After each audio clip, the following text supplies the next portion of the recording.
In early July of 2019, protests erupted all over Puerto Rico after 900 pages of chats between then Governor Ricardo Rosselló and several other government officials were leaked.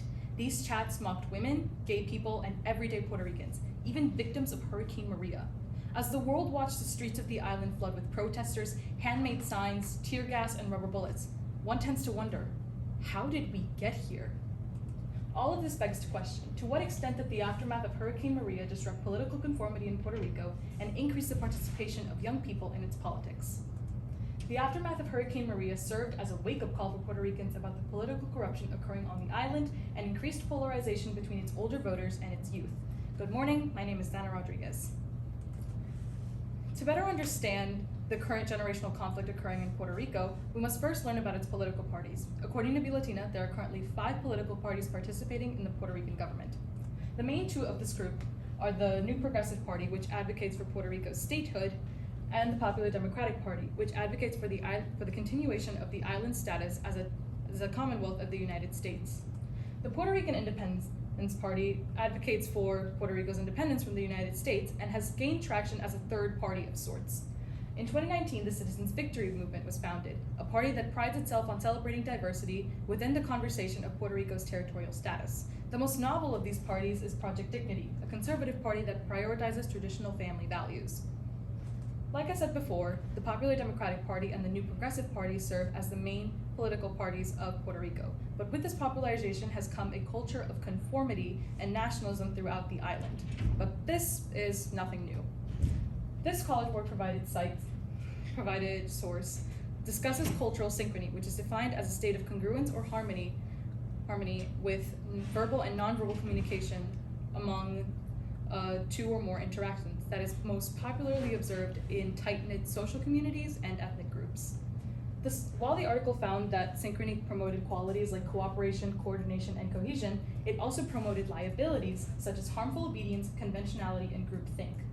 Based on these findings, we can conclude that cultural synchrony leads to a lack of questioning of the status quo, which could then in turn lead a nation to continue electing officials that have been involved in corruption scandals or that have not promoted progress throughout their political careers.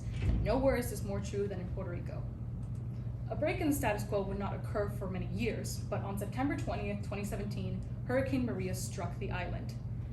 The Category 5 hurricane destroyed Puerto Rico in many ways beyond the physical, as you can see in these images taken shortly after the storm. However, with that destruction did not come a proper distribution of aid.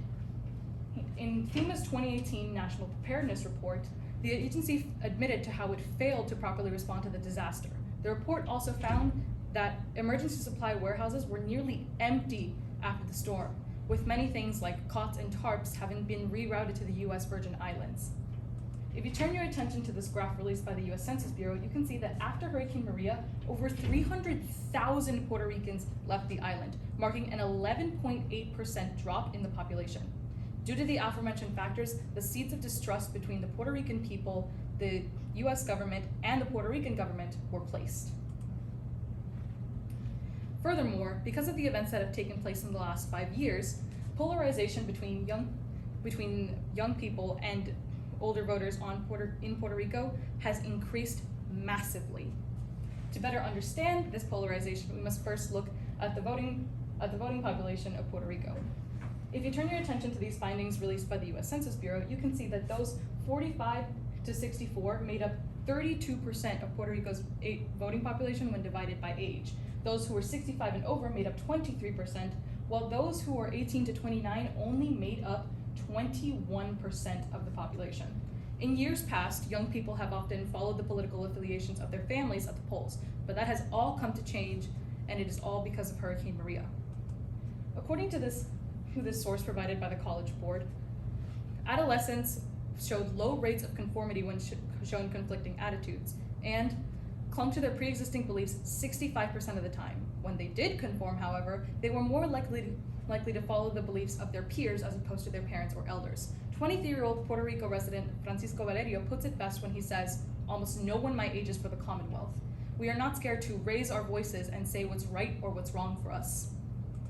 A break in the status quo would not occur for many years. It took one to shake up Puerto Rico, and it took yet another to enact some change. Like I said before, in July of 2019, then Governor Ricardo Rosselló had 900 pages of discriminatory messages leaked in a security breach. These chats were on the platform Telegram, which led to the event being popularly referred to as Telegram Gate. The chats sparked a series of demonstrations that would last several weeks, resulting in the governor's resignation in late July of 2019, effective that August. In the time that followed, Puerto Rico's future hinged on the 2020 gubernatorial election. Several smaller parties began gaining traction among younger people who were not particularly interested in Puerto Rico becoming the 51st state. A week before the election, the University High School of Puerto Rico conducted a voting simulation, which asked the questions of who the students would elect as governor and whether or not Puerto Rico should be admitted as a US state. If you turn your attention to the results on your left, you can see that 67% of students elected Juan Dalmau Ramirez, the candidate for the Puerto Rican Independence Party, as governor. Additionally, a whopping 73% of students stated that Puerto Rico should not become a US state. This survey highlights the polarization between the older generations of Puerto Rico and its youth, because as you can see on your right, Pedro Pierluisi of the New Progressive Party won the 2020 election with a little over 37% of the vote. It should also be noted that voter turnout that year was only at 53%. So, how can the Puerto Rican government make sure that the voices of tomorrow are properly represented at the polls? Well, one way to go about this would be compulsory voting and implementing those types of laws. Compulsory voting laws have proven to increase voter turnout in countries like Australia, where turnout increased by 24% in its first year of being implemented. However, by implementing compulsory voting laws, the government would effectively be violating the people's freedom of choice, therefore going against the concept of democracy. Additionally, it would prove rather difficult for the government to enforce this, as it would take many resources to do so. Another way to go about this would be setting age limits on those who can run for and serve in office. This would give young Puerto Ricans ample opportunity to seize control of their political future and serve in their government. However, there is a concern of the interests of all ages in a population not being represented. Additionally, experienced people would be pushed out of their positions, and having a government of mostly inexperienced politicians is always a risk. With all of this in mind, age limits for government officials seems to be the best solution for Puerto Rico's problem. Thank you, and what questions do you have? I do have two questions for you. Yes. First up, how did your research question evolve as you moved through the research process? Additionally, my research question was just going to be about how the role of young people in Puerto Rican politics changed over the course of 50 years. However, I quickly realized that most of the change occurred around the time that Hurricane Maria happened. Therefore, my research question changed in order to fit those parameters. All right. And what advice would you have for researchers who consider a topic like this in the future?